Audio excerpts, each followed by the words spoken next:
Right now, in these first few weeks of college, the numbers show, the facts show, it's the most dangerous time for rape and other sexual assaults, particularly for young ladies new to school. It's called the red zone, and John Charlton with our focus team shows us what's being done about it, as well as the data that Kentucky's two biggest universities have been reluctant to share.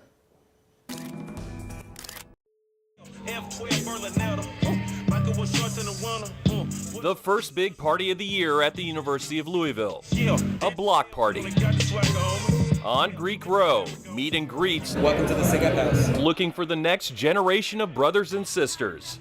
Rush is supposed to be alcohol-free, while other sorority and fraternity functions may not be. The Interfraternity Council and Panhellenic both unanimously passed legislation disallowing social events before recruitment, and then also limiting the types of alcohol that can be brought to our events to lower than 15% ABV. A ban on booze, not to condone underage drinking, but to reduce risk, Ethan Sammons, the Interfraternity Council president, says. That is super important for students who may be getting their first exposure to alcohol, that they're not getting it in the form of hard liquor or anything like that. Intoxicated, incapacitated, and in danger of sexual assault. I definitely feel like fraternities still get a bad rap. The Brothers of Sigma Phi Epsilon Beta chapter. Something that's just not right. Are big brothers in training. How to be an active bystander. Learning how to protect like a big brother. There's direct, there's distract, and there's delegation. Lamont Johnson is the live-in chapter advisor. She's surrounded by 3 strangers. Who really advises all the Greek chapters on campus. Everyone is responsible for prevention. And the prevention Johnson teaches is intervention. No one came to her aid. Stepping in as an active bystander instead of just standing by when seeing someone is in trouble. The months of August, September, October, and November are higher reports of sexual assault, particularly among our freshman college women. That's what's commonly known as the red zone, the first weeks and months of the new academic year for new students. Why is that? Well, you know, kids are away from home for the first time with no or less parental supervision. They're widening their social circles.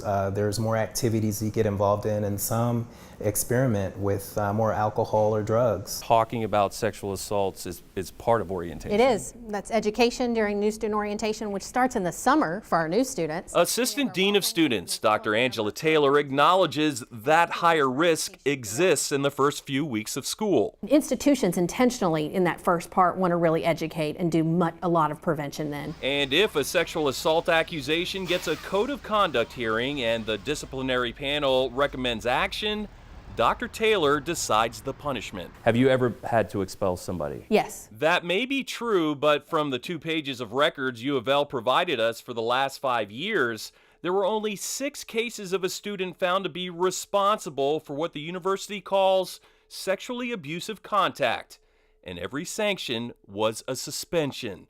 Suspensions for what is classified as rape in Kentucky, for having sex with a victim who was passed out, for forcibly holding down the victim and violating her, as well as an interim suspension for a student deemed responsible for molesting a child not even 12 years old.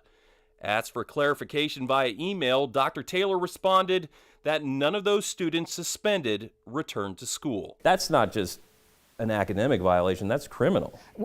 Correct. So those would be conversations. A student could make a decision to go through the criminal process working with our university police. Campus police, as required under the Federal Clery Act, provides crime statistics. And for 2017 and the years prior, not very much to report on sex offenses. I know U of L had 0 for 2017, at least. 0 what? Rapes listed. For 2017? Yeah. Is that hard for you to believe? Absolutely.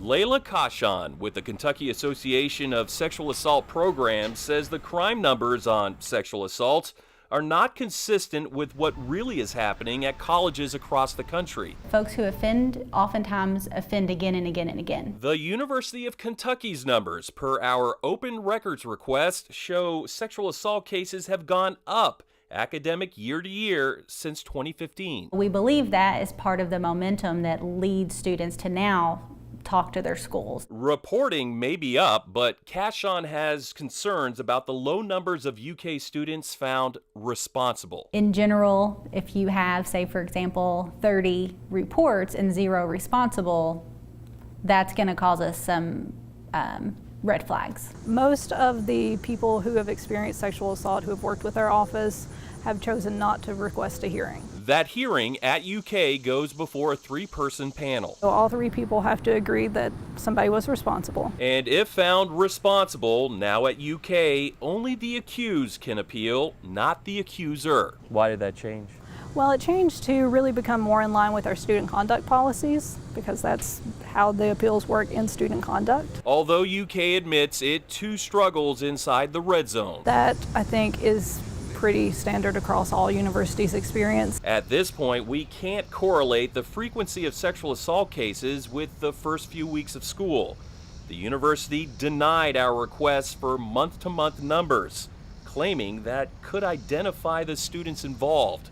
We are appealing to the state attorney general and have also appealed a similar argument and denial from U of L. And I know some of you guys have done this yourself. You've stepped up. In the meantime, at Louisville, Lamont Johnson continues to teach a valuable lesson. You don't make it a gender-specific issue. Men are victimized 1 in 33 on college campuses. And 1 in 4 women in college, Johnson says, experiences rape or attempted rape. Rushing guys who won't hesitate. I've stepped in plenty of times before. To intervene when something's wrong, when someone needs help. I'd honestly take the punch for something like that. A bigger brotherhood of active bystanders. That's what Ethan Sammons wants. A lot of times that means putting your reputation, yourself on the line, but at the cost of doing the right thing. Again, we are fighting for more data from UK and U of L. Just today, State Attorney General Andy Beshear notified U of L that it has another 30 days to provide his office with more information defending their denial. You can find more on college sexual assaults and places where students can get help on our website, WHAS11.com. For Focus, I'm John Charlton.